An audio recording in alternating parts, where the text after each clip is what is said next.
¿Cómo están, gente? Espero que bien. Y si no es así, no se preocupen, ya estoy aquí con un nuevo podcast. Hoy les traigo la primera parte de este asesino serial. Para la gente de YouTube, les invito a pasar a mi canal de Spotify como Pesadillas Nocturnas, donde encontrarán los demás episodios de otros asesinos seriales. Y aquí me despido y ojalá les encante este video. Sin nada más que decir, empecemos.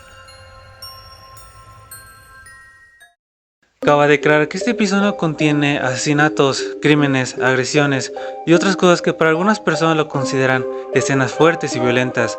Este episodio está hecho para mayores de 15 años.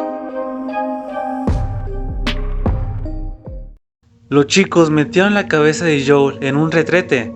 Él reconoció el ya familiar olor a cañería antes de que su cabeza fuera sumergida en el agua.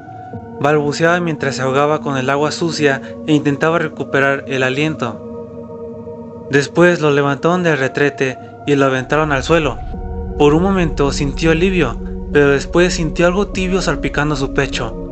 Cuando escuchó risas, abrió los ojos y se dio cuenta de que uno de sus compañeros de clase le estaba orinando encima.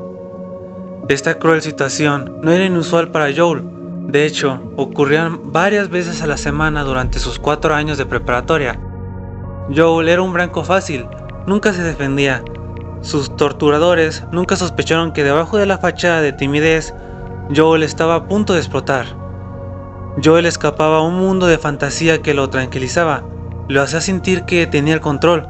Durante su adolescencia, Joel Rifkin se emocionaba planeando el asesinato perfecto.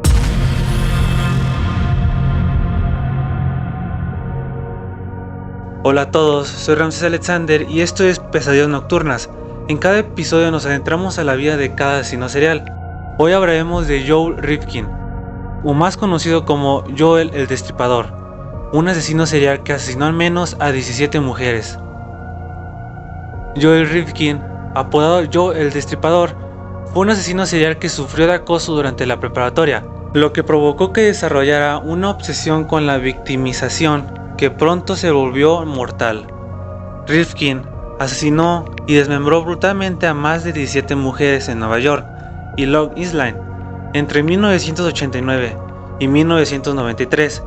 Vivía con su madre, que no tenía idea que su hijo había convertido el sótano en un taller para desmembrar a sus víctimas. No fue hasta 1993 cuando la policía detuvo a Rifkin por conducir un automóvil sin placas, que se descubrió el espeluznante trabajo que había estado haciendo. Hoy conoceremos la difícil adolescencia que Rifkin y los constantes tormentos que lo llevaron a encontrar consuelo a la brutal fantasía de asesinar mujeres. Y en el próximo capítulo seguiremos el rastro de cuerpos desmembrados que dejó Rifkin en su vida adulta cuando comenzó a desmembrar trabajadoras sexuales inocentes. Joel Rifkin nació el 20 de enero de 1959. Sus padres eran apenas unos adolescentes. Como eran demasiado jóvenes para cuidar de él, decidieron darle en adopción. Joel fue adoptado por una pareja amorosa, Benjamin y Jane Rifkin. Cuando tenía 3 semanas de nacido, Benjamin era un ingeniero industrial y Jane una ama de casa que amaba la jardinería. Ambos eran judíos devotos, bien conocidos dentro de su comunidad. Habían intentado tener hijos por varios años, por lo que recibieron a Joel con los brazos abiertos. 3 años más tarde, Benjamin y Jane adoptaron un segundo hijo, una niña llamada Jan. En 1965 la familia se mudó al vecindario de Eastmount en Long Island. Todo indicaba que los Rifkin eran unos padres amorosos. La familia era de clase media alta y Benjamin y Jane parecían cuidar bien de sus pequeños. A pesar de que Joel estaba cómodo con su entorno familiar, era un niño raro, muy penoso y se sentía incómodo alrededor de sus compañeros. Cuando los Rifkin se mudaron a Eastmount, Joel, de 6 años, comenzó a asistir a la primaria escolar Prospect Avenue. Empezar en una nueva escuela debió haber sido muy difícil para Joel, quien ya tenía problemas encajando y haciendo amigos. Los compañeros de Joel se aprovechaban de que era un niño extraño para burlarse de él. Le inventaron un cruel apodo debido a su mala postura y su paso lento, Joel la Tortuga. Joel también sufría de problemas de aprendizaje. A pesar de tener un coeficiente intelectual de 128, batallaba para mantener el ritmo en clase, lo que hacía que sus compañeros se burlaran aún más de él. Cuando Joel pasó de la primaria a la secundaria, el abuso fue más allá de las burlas y la discusión hasta convertirse en las bromas malintencionadas. Sus compañeros de clase escondían sus libros o le robaban el almuerzo. Algunas veces, los acosadores más audaces se ponían detrás de él y le bajaban los pantalones. Cada día era una nueva prueba de humillación para Joel, quien se mostraba retraído y desanimado alrededor de sus compañeros. Hay que tomar en cuenta que no soy un psicólogo o psiquiatra profesional, pero he hecho una amplia investigación para este episodio.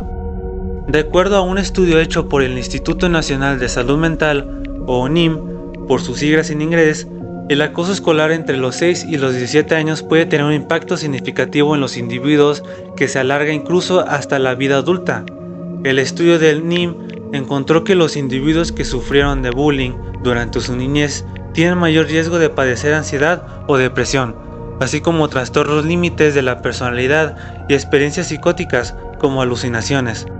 De acuerdo al estudio, estos efectos fueron más severos en los casos donde el acoso escolar fue definido como crónico o que duró varios años. Para los 13, Rifkin tenía miedo de ir a la escuela. Les rogaba a sus padres que lo dejaran quedarse en casa para no tener que enfrentarse a sus compañeros. Pero al parecer sus padres no entendían la situación, pensaban que Joel era un poco extraño y exageraba la situación. Mientras tanto, el bullying había incrementado tanto que ahora Rifkin sentía miedo dentro y fuera de la escuela. Cuando Joel se topaba con sus compañeros fuera de la escuela, sus burlas eran aún más despiadadas. Lo perseguían hasta su casa o arrebataban sus libros y lo hacían perseguirlos. Algunas veces también lo amenazaron con violencia física. Joel logró sobrevivir a la secundaria y prometió que en la preparatoria las cosas serían diferentes. Harían algunos amigos, quizás hasta podría conseguir una novia. Y ya no iba a ser Joel la tortuga.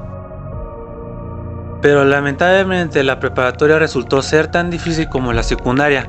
Si no es que más, las clases eran más complejas y los problemas de aprendizaje de Joel le impedían mantener el ritmo. Peor aún, la pobre habilidad académica de Rifkin se había comenzado a filtrar en su vida familiar. A pesar de que Joel había batallado con la primaria y la secundaria, la combinación de presión académica y presión social de la preparatoria eran demasiado para Joel. Cuando reprobaba alguna materia, su padre enfurecía. Benjamin le gritaba a Joel y le decía que era un fracasado. Decepcionar a su padre debió haber sido difícil para Joel, especialmente porque tampoco le estaba yendo tan bien en el ámbito social como había esperado. De hecho, el acoso escolar no había mejorado en la preparatoria, solo empeoró. La torpeza social de Joel siempre había sido la carnada perfecta para sus verdugos. Ahora, los agresores de Joel habían encontrado algo nuevo con que molestarlo: su sentido de la moda.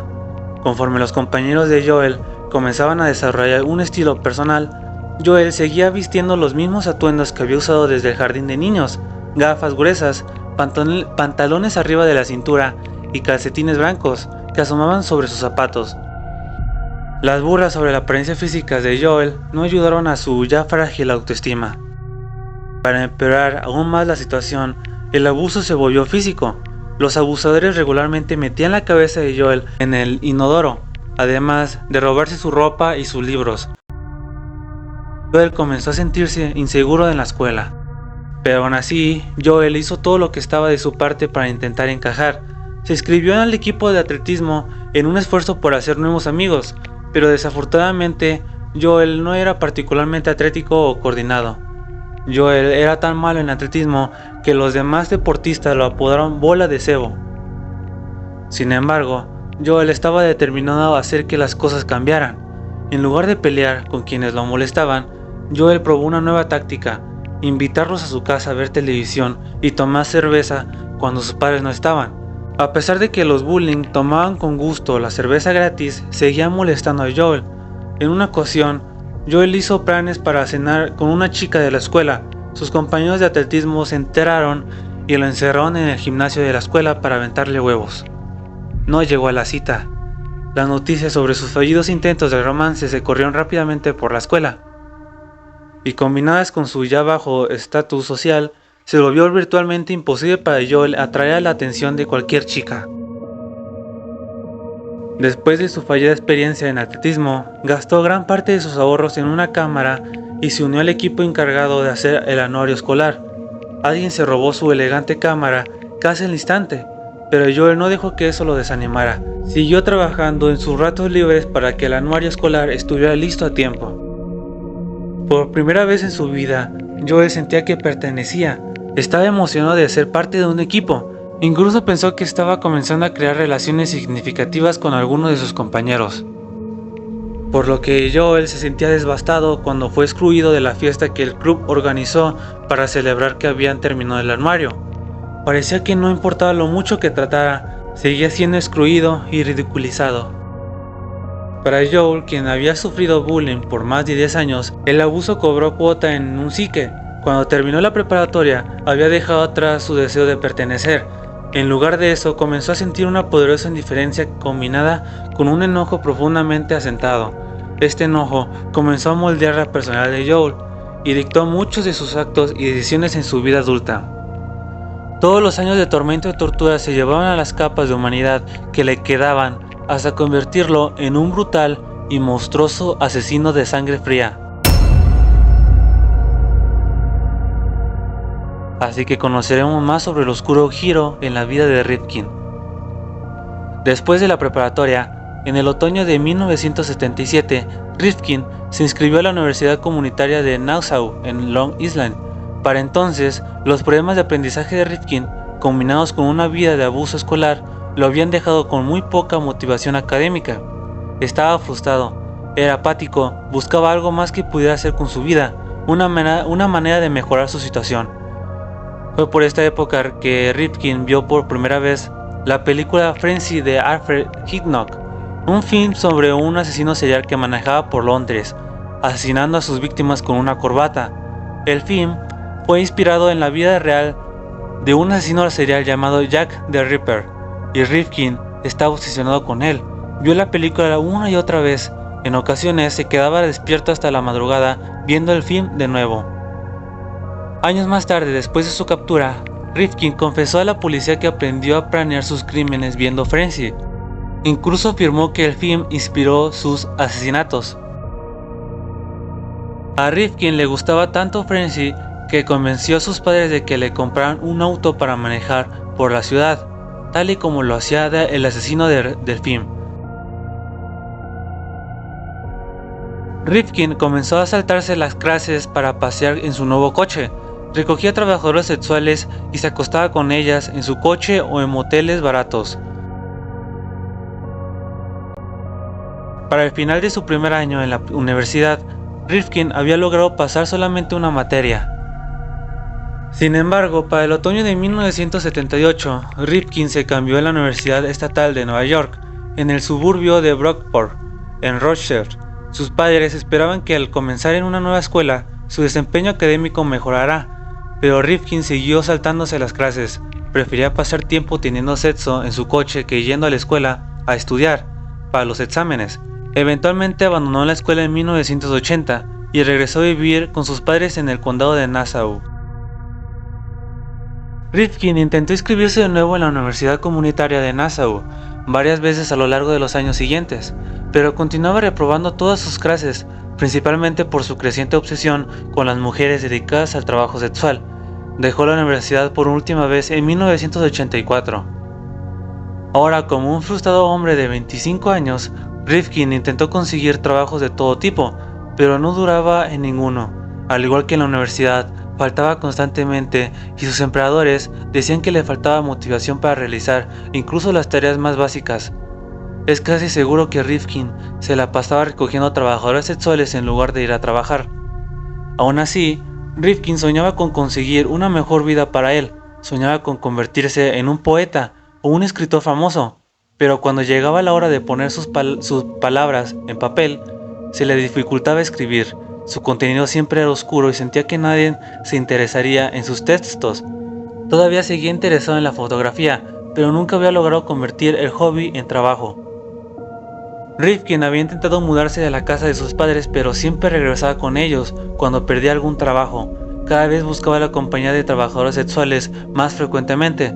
lo que contribuía a su capacidad para mantener un trabajo o ahorrar el suficiente dinero para conseguir su propio departamento.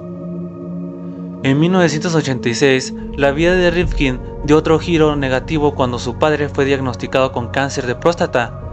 Por fuera, Benjamin Rifkin parecía un hombre fuerte que no se daba por vencido ante la enfermedad, pero por dentro se desmoronó. El padre de Joel no pudo más, sin compartir sus planes con nadie, ingirió una dosis fatal. Estuvo en coma por 4 días antes de morir. Rifkin estaba devastado por la muerte de su padre, principalmente porque sabía que se había quitado la vida. En el funeral de Benjamin, Joel dio un discurso fúnebre tan conmovedor que sacó las lágrimas de los asistentes. Después de la muerte de su padre, volvió a caer en depresión. De pronto Rifkin no solo estaba perdido y desmoralizado, tenía el corazón destrozado y estaba furioso. Quería hacer algo, lo que fuera, para recuperar el control de su vida. Su mente se fue de nuevo a Frenzy. La película de Ed Hitchcock comenzó a formar un plan y esta vez Joel luchó vigorosamente para lograr su objetivo. Joel parecía estar mejor después de su muerte de su padre, tan en sí que su madre llegó a creer que la muerte de Benjamin lo había inspirado a poner su vida en orden. Se inscribió en un programa de horticultura en el Colegio Estatal de Tecnología de Nueva York, un interés que no se había atrevido a explorar. Joel sobresalió en el programa. Sus calificaciones fueron excelentes por 2 semestres consecutivos. El sobresaliente desempeño académico de Joel lo llevó a ganar una pasantía en el Arboreto Branton Fields de Hoysey-Bride, otro pueblo en el condado de Nassau. Por fuera, parecía que Joel finalmente estaba convirtiéndose en el hombre responsable que su padre soñaba, pero en secreto, Rifkin estaba a punto de colapsar. Su obsesión con las trabajadoras sexuales seguía siendo desfrenada, y en agosto de 1987 cometió el error de solicitar sexo a un oficial de policía encubierta. Rifkin fue arrestado y recibió una multa, pero fue liberado antes de que su madre se diera cuenta del arresto, a pesar de que vivía con ella en ese entonces. En lugar de servir como escarmiento, el enfrentamiento de Rifkin con la policía lo convenció de ir más lejos de casa a recoger sexoservidoras para prevenir que los miembros de su comunidad descubrieran su hábito. En lugar de recoger mujeres en el condado de Nassau, Rifkin comenzó a viajar a Manhattan para sus escapadas nocturnas. Mientras tanto, la imaginación de Rifkin comenzó a divagar. Fantaseaba con apuñalar mujeres hasta matarlas. Cuando no estaba con trabajadoras sexuales, imaginaba con matar a alguna. A pesar de que no siempre llevaba el asesinato, la ideación homicida temprana es una característica común entre los asesinos seriales. En su libro Monstruos de la Vida, un análisis psicológico del asesino serial, este asesino, a quien presenta con el seudónimo de Rick, describe cómo muchos asesinos seriales comienzan con vividas fantasías que desembocan en una ultraexcitación que es gratificante y emocionante. Continúa diciendo que el límite se cruza cuando algo estimula al asesino a llevar a su fantasía a la vida real. Primero, Rifkin se convenció a sí mismo que estas vividas fantasías eran solo eso, fantasías. Creía que si tenía una vida con abundantes fantasías, tendría la fortaleza para soportar sus días menos coloridos. Como parte de sus crecientes fantasías, Rifkin comenzó a coleccionar artículos de periódicos sobre asesinos seriales que mataban a las trabajadoras sexuales. Rifkin se convenció a sí mismo de que solo estaba estudiando a estos asesinos por curiosidad, pero la verdad terminaría siendo mucho más siniestra. Las cosas comenzaban a pintar bien para Rifkin cuando comenzó su fantasía en el Arboreto Branton Fields el verano de 1988. Rifkin conoció a otro de los pasantes, una chica rubia y atractiva que le gustó al instante. Él era demasiado tímido para invitarla a salir, probablemente por sus traumas de la preparatoria. Sin embargo, Rifkin hizo un esfuerzo por seguirla de cerca cada vez que le era posible, pero se frustró cuando la chica no fue recíproca con su afecto. Esto parece haber sido el momento decisivo para que Rifkin, quien juró que se vengaría de las mujeres que lo despreciaron toda la vida. Por los siguientes 6 meses y durante su segundo año en el Colegio Estatal de la Tecnología de Nueva York, Rifkin continuó explorando una vida de fantasías como reacción a su profundo sentimiento de soledad. Sus fantasías lo perturbaban, pero parecían ser solamente mecanismos de defensa por no sentirse amado o deseado. Un artículo publicado por William Martens explora la relación entre un asesino serial sádico y la soledad. El artículo utilizado a Jeffrey Dahmer como ejemplo para sugerir que muchos asesinos seriales atacan porque no se sienten amados ni deseados y se sienten inferiores. El comportamiento sádico le sirve al asesino para crear una realidad alterna en la que él o ella es poderoso y está al mando, una forma de escapar de la cruda realidad que ha experimentado.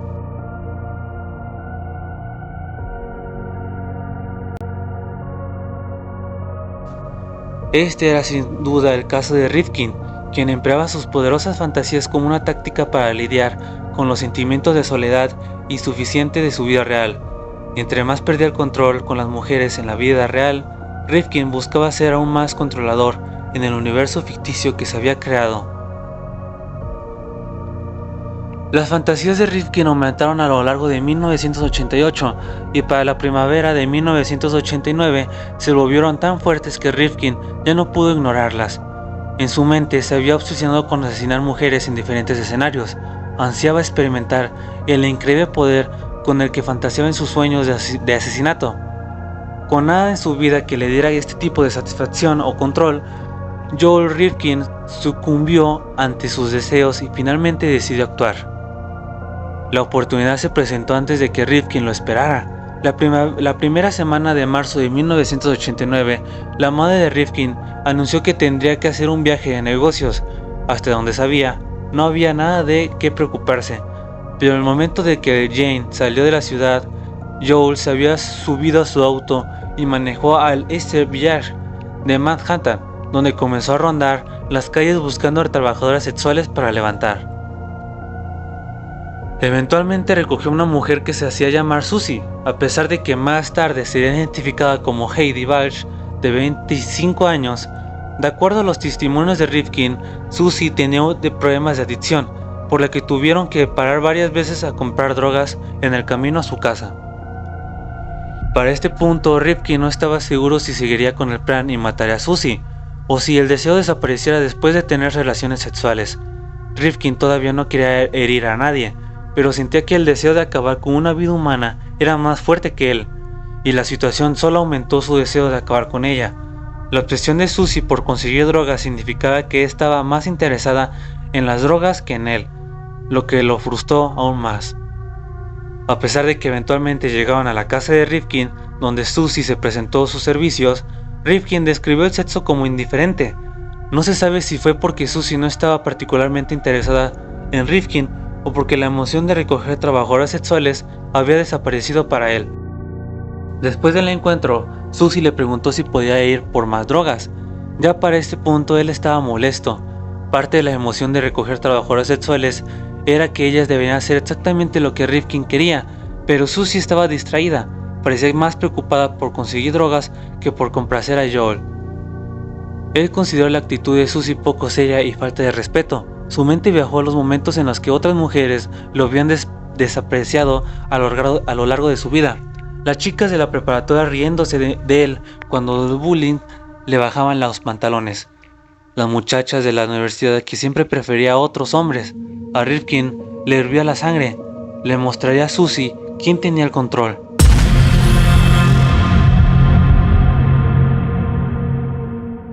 Y es así como Rifkin desarrolló su plan. Por años, las fantasías de atacar y asesinar a trabajadoras sexuales habían consumido a Joel Rifkin. En 1989, el joven de 30 años cruzó la línea entre la realidad y la fantasía cuando recogió a una trabajadora sexual llamada Susie y la llevó a la casa que compartía con su madre. Furioso por desinterés, pronto se volvieron mortales. Rifkin levantó un obús de artillería que sus padres conservaban como souvenir y lo usó para golpear a Susie repetidamente. Más adelante, Rifkin recordaría el ataque como delirante. Solo dejó de golpear a Susie cuando estaba demasiado cansado para continuar, pero Susie seguía viva y no estaba dispuesta a darse por vencida sin luchar por su vida. Mordió a Rifkin en un dedo tan fuerte como pudo, mientras la sangre brotaba de su mano. Lo empujó y comenzó a tambalearse hacia la puerta, pero Rifkin era más fuerte y rápido. Se abalanzó contra Susie, tirándola al suelo. Él estaba perdiendo el control de la situación. Tenía que hacer algo, lo que fuera, para obtenerlo. De nuevo puso su mano alrededor del cuello de Susie y comenzó a apretar su garganta, estrangulándola hasta que dejó de moverse. Rifkin no estaba seguro de atacar mujeres, dudaba de tomar una vida humana. Había evadido el deseo de atacar por mucho tiempo, pero cuando el impulso se apoderó de él, Rifkin sintió un golpe de adrenalina y placer, como si por primera vez en su vida fuera el quien estaba en la cima del mundo. Por fin, Rifkin había experimentado la emoción de su primer asesinato, pero Rifkin no podía disfrutar su éxito. Aún tenía que limpiar la escena. Rifkin envolvió el cuerpo en una bolsa de basura y después comenzó a limpiar la sala para deshacerse de la sangre y cualquier otra huella del crimen. Después de todo, su madre regresaría a casa en un par de días y definitivamente no quería que se diera cuenta que había asesinado a una mujer en su ausencia.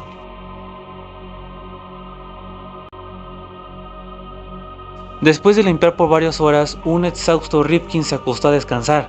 Cuando despertó de su siesta, regresó a trabajar. Inmediatamente arrastró el cuerpo de Susie al sótano y lo acostó sobre la lavadora y la secadora. Después procedió a desmembrar el cuerpo. Rifkin era muy meticuloso en esta tarea, tanto que le sacó los dientes y le cortó las huellas dactilares para que no pudiera ser identificada si encontraban el cuerpo. El meticuloso plan de Rifkin para deshacerse de sus víctimas sugiere que era un asesino serial organizado. De acuerdo a la División de Perfiles Criminales del FBI, los asesinos seriales pueden ser clasificados como organizados o desorganizados. Los asesinos seriales organizados planean sus crímenes cuidadosamente, desde la ejecución hasta la manera en la que van a deshacerse del cuerpo. Los asesinos organizados son muy inteligentes y están familiarizados con los métodos de investigación de la policía, lo que les permite cubrir sus rastros cuidadosamente.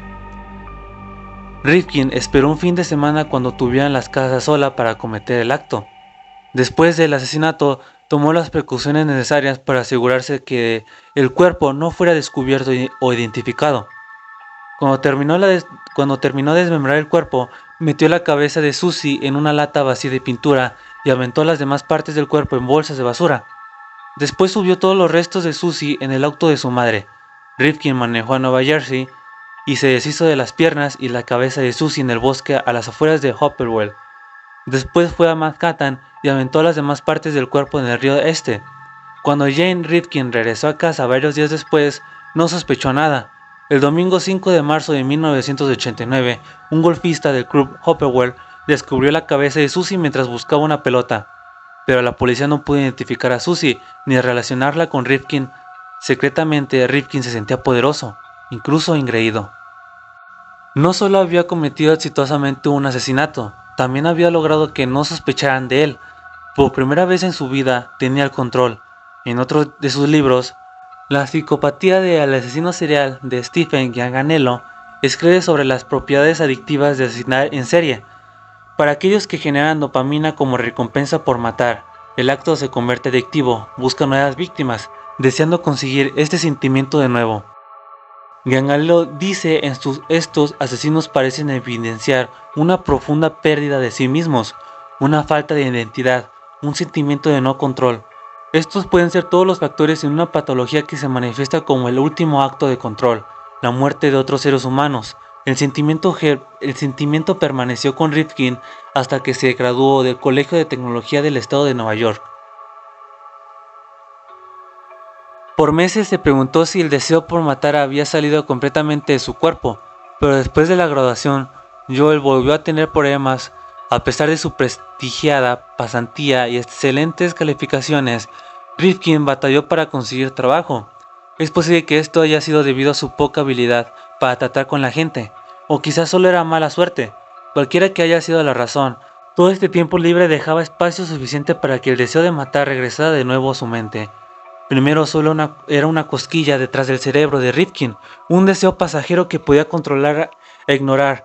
Pero conforme pasaron los meses, el deseo siguió creciendo hasta convertirse en un estruendo, una voz gritando en su cabeza, incitándolo a atacar de nuevo. Rifkin pensaba en su primer asesinato. Matar a Susie había sido muy fácil. Nadie sospechaba de él. Nadie había siquiera identificado el cuerpo de Susie. La compulsión por matar se había convertido en algo tan poderoso que sobrepasaba a Rifkin por completo. Y ahora sabía que asesinar no implicaba casi ningún riesgo. Y así es como termina esta primera parte de Joel David Rifkin, o mejor conocido como Joel el Destripador. Recuerden que pueden apoyar este canal siguiéndolo y dejando 5 estrellas para más asesinos seriales. También me pueden apoyar siguiéndome en YouTube, TikTok e Instagram como Ramaletskin. Esto es Pesadillas Nocturnas y tengan una linda Navidad o tal vez una linda pesadilla.